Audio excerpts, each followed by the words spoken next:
महाभारत के युद्ध के पश्चात का दृश्य अत्यंत हृदय विदारक है। हंसता खेलता युग युद्ध की बलि चढ़ गया। 18 दिन के युद्ध ने द्रौपदी की उम्र को 80 वर्ष जैसा कर दिया था, शारीरिक रूप से भी और मानसिक रूप से भी। शहर में चारों तरफ विधवाओं का बाहुल्य था। पुरुष इक्का दुक्का ही दिखाई पड़ता था।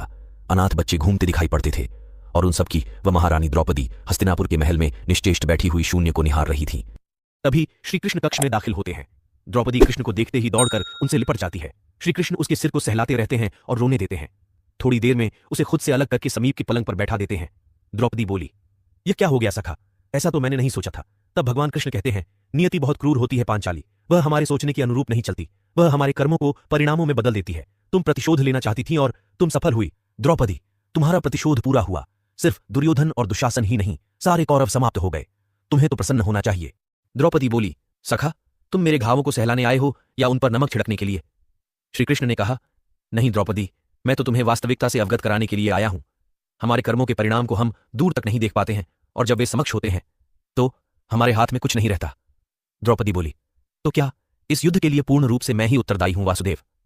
श्रीकृष्ण बोले, नहीं द्रौपदी, तुम स्वयं को इतना महत्वपूर्ण मत समझो, लेकिन तुम अपने कर्मों में थोड़ी सी दूरदर्शिता रखती तो स्वयं इतना कष्ट कभी नहीं पाती। द्रौपदी ने कहा, तो मैं क्या कर सकती थी सखा? श्रीकृष्ण बोले, तुम बहुत कुछ कर सकती थी। जब तुम्हारा स्वयंवर हुआ तब तुम कर्ण को अपमानित नहीं करती और उसे प्रतियोगिता में भाग लेने का एक अवसर देती तो शायद परिणाम कुछ और होता। इसके बाद जब कुंती ने तुम्हें 5 पतियों की पत्नी बनने का आदेश दिया तब तुम उसे स्वीकार नहीं करती तो भी परिणाम कुछ और होते। और उसके बाद तुमने अपने महल में दुर्योधन को अपमानित किया कि अंधों के पुत्र अंधे होते हैं। वह नहीं कहती तो तुम्हारा चीरहरण नहीं होता, तब भी शायद परिस्थितियां कुछ और होती। हमारे शब्द भी हमारे कर्म होते हैं द्रौपदी, और हमें अपने हर शब्द को बोलने से पहले तोलना बहुत जरूरी होता है, अन्यथा उसके दुष्परिणाम सिर्फ स्वयं को ही नहीं, अपने पूरे परिवेश को दुखी करते रहते हैं।